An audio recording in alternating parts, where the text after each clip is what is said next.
الله نحمده ونستعينه ونستغفره ونعوذ بالله من شرور أنفسنا ومن سيئات أعمالنا من يهديه الله فلا مضل له ومن يضلل فلا هادي له وأشهد أن لا إله إلا الله وحده لا شريك له وأشهد أن محمدا عبده ورسوله صلى الله عليه وعلى آله وأصحابه وسلم تسليما كثيرا أما بعد فإن خير الحديث كتاب الله وخير الهدي هدي محمد صلى الله عليه وسلم وشر الأمور محدثاتها وكل محدثة بدعة وكل بدعة دلالة وكل بدعة دلالة وكل دلالة في النار. أيها المسلمون، جاء في حديث معاذ بن جبل رضي الله عنه أن رسول الله صلى الله عليه وسلم أوصاه فقال اتق الله حيثما كنت واتبع سيئة الحسنة تموها وخالق الناس بخلق حسن. أنبياء لتنو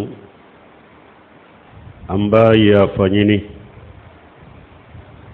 أنبا نيني على في أكان كشي كامبو أني ركون تورما أنان كبار جغون ni ala ye jɔn min kanda mɔgɔ tɛ sɔrɔ min bɔ fili, ni ala ye jɔn min fana fili mɔgɔ tɛ sɔrɔ min bɔ kanda. An bɛ sariya maa si de tɛ min ni bato tiɲɛlama ka kan ni ala kelen pewu tɛ. Jɛɲɔgɔn tɛ ala la, an bɛ sariya Muhammadu ala ka jɔn do ala ka ciden do. Kisini nema baka anaka dunkew anaka saibaw ala ku kisi min kaca kosobe no tamina ka boye nka do kuma min kanyi kateme kuma beka wole alaka kumaye oye alaka kumaye kanda sira ufanala kanda sira min kanyi kateme kanda sira beka oye ciden ka kanda siraye ala ka tanu na kisi baka ko be juguma ye ko kuraw de dina kono ko kura be bidiya be fili be tasuma de kono silamaw anana Mu'adh ibn Jabal ka hadisa kono ala ka je kabwama ni ciden ye wasiya kan do ke Mu'adh ye wasiya kan munu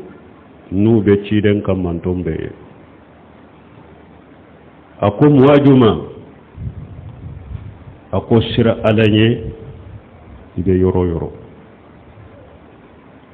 ni ye ko jugu ke nyuman tuwala nyuman na ke sababu ye ka ko jugu yi ka tushe ka boila ka yafaye ika mugo jogo nyogonya ne jogo nyumai balmo ba ko ninde ma jawami li kalim kuma surman de do me mana chama mbu kono washiya kan sabade do washiya kan folo obe jonni alache washiya kan fulana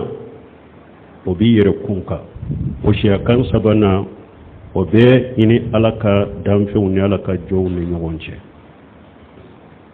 ni washiya kan munun fulani nye ni mogo minyen barake nunu nye abika dina nya iye abika lagara nye ni mogo minye barake ni washiya kan nye ika jiabe nya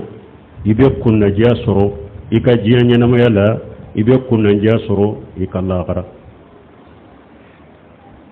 washakan fule mwenye ittaqillah haysuma kunta sira alanya ibe yoro yoro ekkelendo wa ibe jama de kono sufela law tilefela do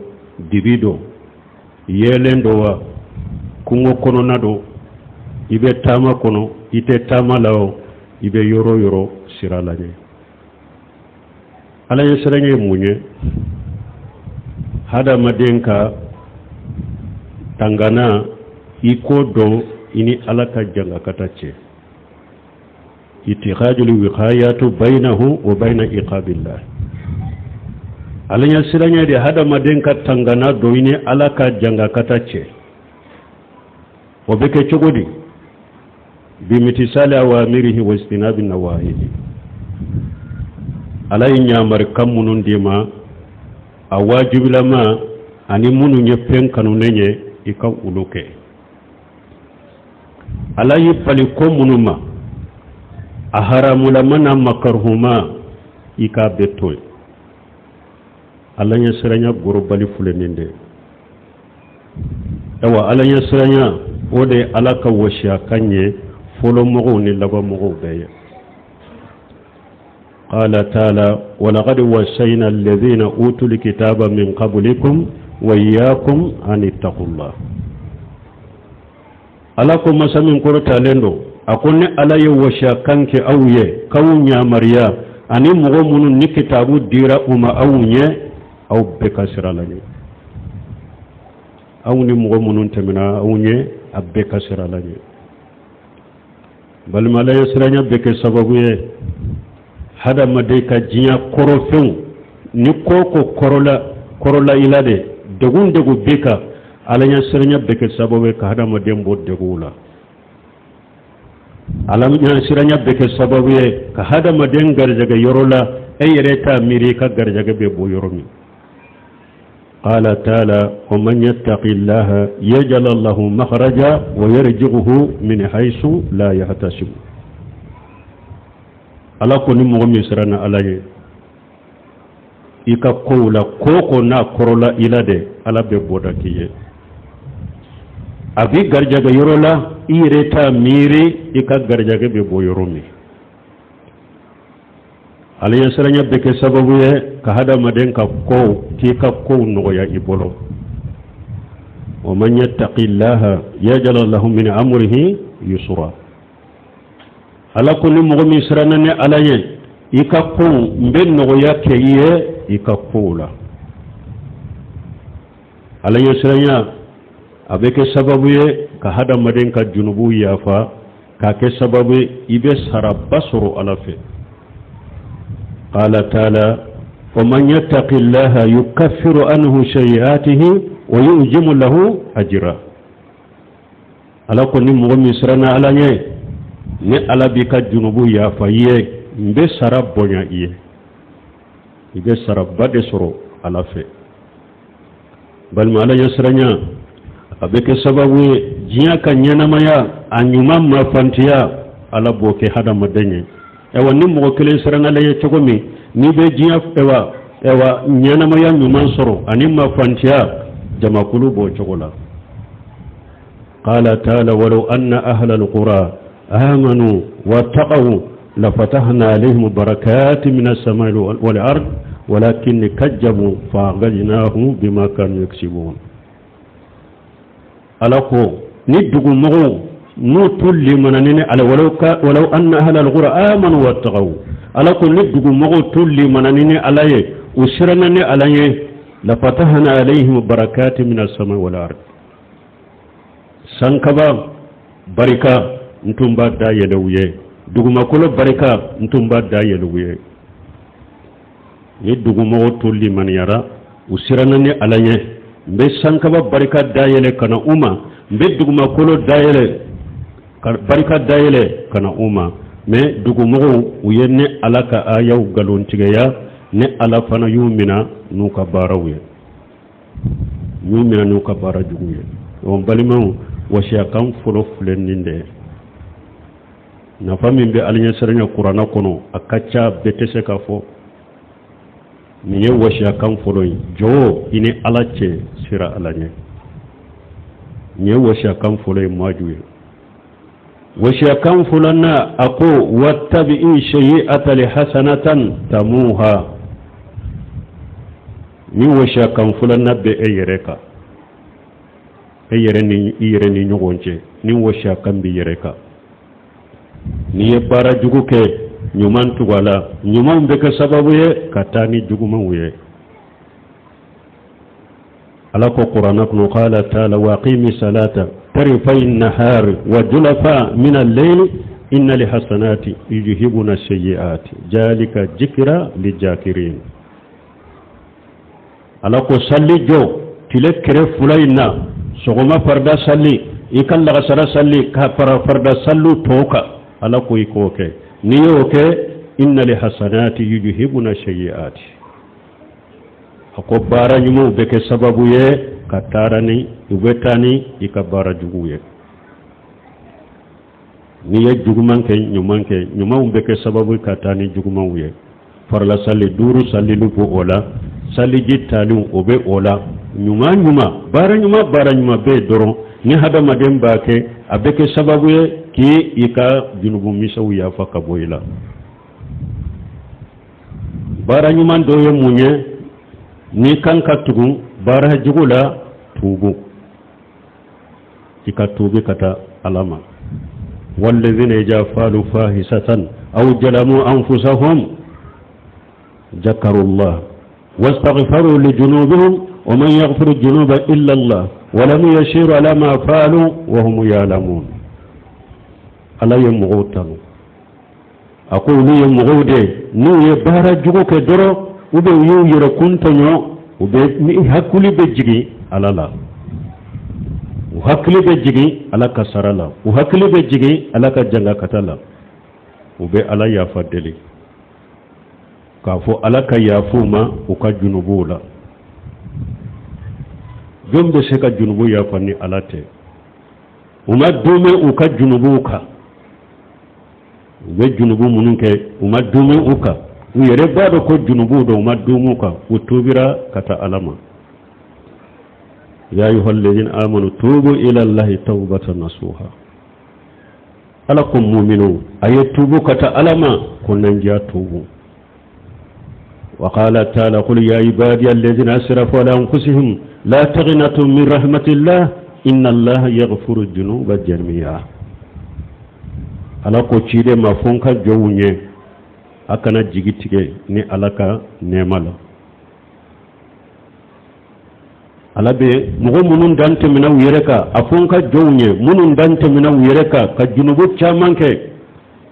akana jigitige ni alaka nemala ni ala debe junubu be yafa wala hada maden ni ko juguke sagi kata alama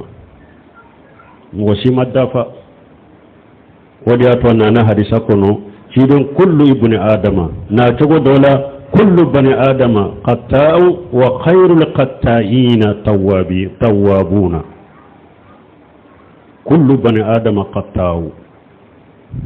wa khairul qatta'ina tawwabuna hidon ko hadama dembe be qataw hadama de ni hadama dembe be qataw hadama dembe be junubu ke mais ako hada maden kataw bagan nyuman ye jownye hada maden ka junubu ke bagan nyuman ye jownye munum be tubi wala hada made nimbi iyere kunka mogo dafale site mogo site nate junubu ke me tubi kata alama wattabi shay'atan hasanatan tamuha ni juguman ke nyuman tugala ana tushe ka boyila tubu bola bara juman to bola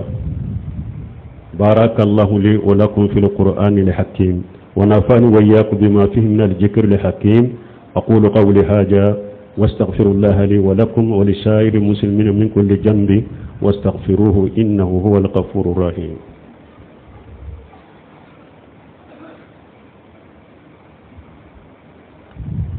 الحمد لله رب العالمين والصلاة والسلام على نبينا محمد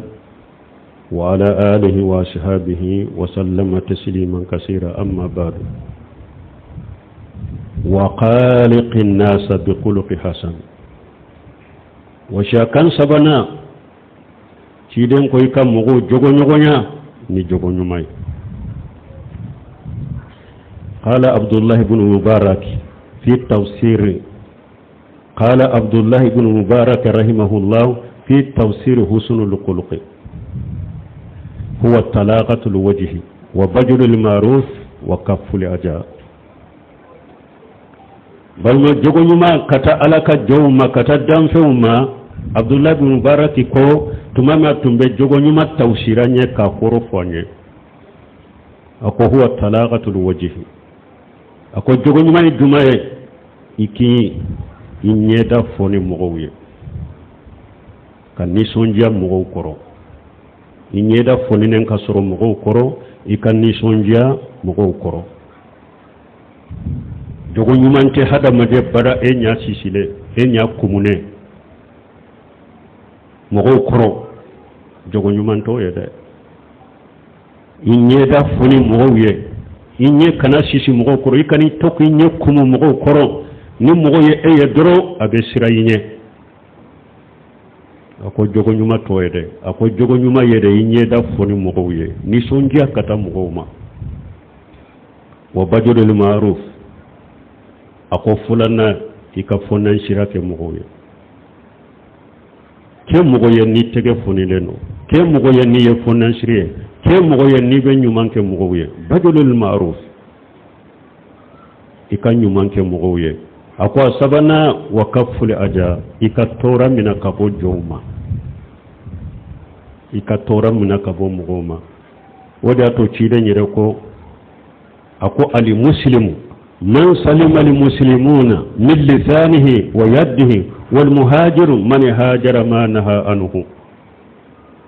تمامو يتشيدن ينكا سلام يدفل يجوني سلام ينما يجوني أكو سلام ينما يمغودي سلام مي سلامو كسرى كابو إنين تورو ماني بولو تورو أكو سلام ينما ينينده سلام يدفل ينينده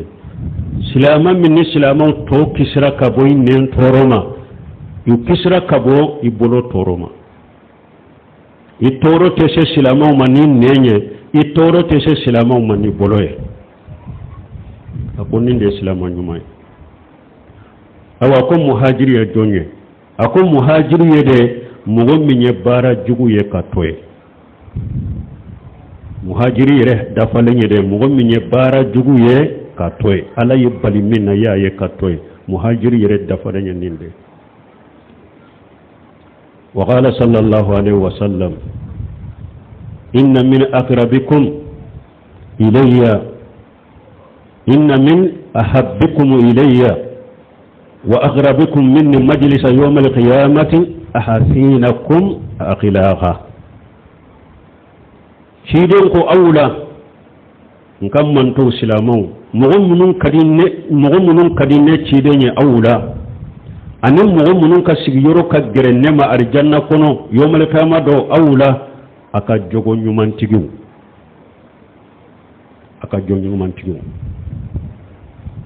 silama wala silama munun kadi cidenye ani silama munun ni ciden ka sigiyoro ka suru arjanna kono yomal kama do oye jogo nyumantigiw de balma an kan jogo nye wada to ciden ko أقول ما من شيء أثقل في ميزان العبد المؤمن يوم القيامة من حسن الخلق وإن الله يبغض الفاحش البجية سيدنا صلى الله عليه وسلم أقول فويت منك جري جم مؤمن كبارا ميزاني كنو يوم القيامة دو كتمي جوكو نمانكا بارا نما شيته bara nyuma min ka giri jom mu'minin ka ba nyuma bara mejani kono yomal qiyama do ka jogo nyuma mbo awa ala mo mununye kuma jugu folawye nen jugu ala bulu tugu kore kuma jugu fola nen jugu ala be ulu kore ala te ulu fe bal ma jogo nyuma ndoye munye la yu'minu ahadukum hatta yuhibba li akhihi ma yuhibbu li nafsihi adola kelen tesga ke mu'mini dafalanya abada foyibe jiya hera ni lagara hera min kanu yere kunye iko kanu ibali maslamai ni mo ka dusukum maseka jeya ka shemin degrema ikalli man yadda falende adora kelente sika ke mu'mini dafalenya bada fo jiya hera mi iba kanu yereye lagara hera min iba kanu yereye ite jiya bonen min kanu yereye ite lagara bonen min kanu yereye awa ika ibali maslama fana ka ke bolo o chogola tisga ke mu'mina bara fo be min kanu yereye ko de kanu ibali maslama wa qala sallallahu alaihi wasallam man ahabba an yujhija anin nar wa yudkhila al jannah فلياتي منيته وهو يؤمن بالله واليوم الآخر ولياتي إلى الناس الذي يحب أن يؤتى إليه رواه مسلم أو تشيدن قادي سورلا أكون مغو نيبه في ألاكي مبو جهنبات تاسمانا أكيد أرجانا كنو نسايا بنا إما كاسر يمومني نمغمي ni ba fe alaki mabbo jahannaba tasmama ki do arjanna kono ni saya benema wakati kasro illi manani do ni alaye ani do laba awa ikana mugo mani la halaye e ba fe mugo kana imani ninye e fana kana mugo mani oye mana e ba fe mugo ki tanude e fana ka mugo tanu mugo minni tanu kaka e tafe mugo ki lagosi e fana kana mugo lagosi minni lagosi li manka e ba fe mugo kan yumande tiye e fana kan yumanke mugo wiye mana mugo jogo nyogonya e ba fe koni fengo fen ka fuye e ba fe mugo ka fengo fen kiye e ba fe mugo ka bara nyogonya takaye segere e fana ko nyogona taka mugo segere ni hadamada kera nin chogola ika jiya nyanama ya ibe kunna diya de surala Allah gara ibe kunna diya surala ala bi mabbo jannaba tasmo ma bi do arjanna kono ikana mugo ma e ba fe mugo kana e manin la hala mununye e fana kana mugo mani o la hala wuye me e ta fe e ka lagosi suni tilebe lagosi lila e ta fe e ka korofo suni tilebe mugo korofo e ta fe mugo ke nemi ya suni tilebe mugo nemi ya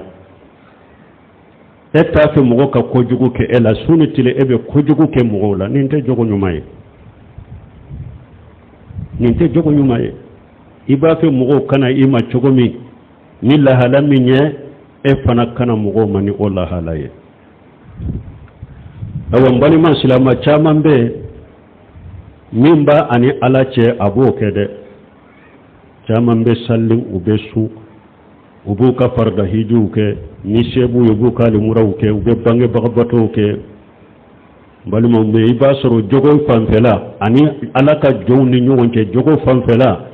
an nagasilendo nagasiliba mogo chama nyanan kan ni ala chenye doro me minye jogo fanfela ye ani anyogona hada manu ni nyonche ayi iba nagasilendo soro o yoro la nagasilim min kabbu ko sobe ani misiri mogo kar ani sigi nyogo kar ana balima silamo kar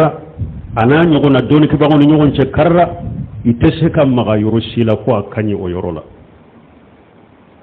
salli bagangana sumbagangana kalambagangana wajuli telangana me kana magala jogo fanfelala iba suran nagasilendo yoro la nagasiliba hadama den chamambe an ka nyanama yala o cogo de la o yere de nyanama ya gele ya mbolo munye musiri kono na gele ya munye du shigi gele ya munye sunji kono na gele ya munye kin kono na gele ya munye dugu kono na gele ya jogo ya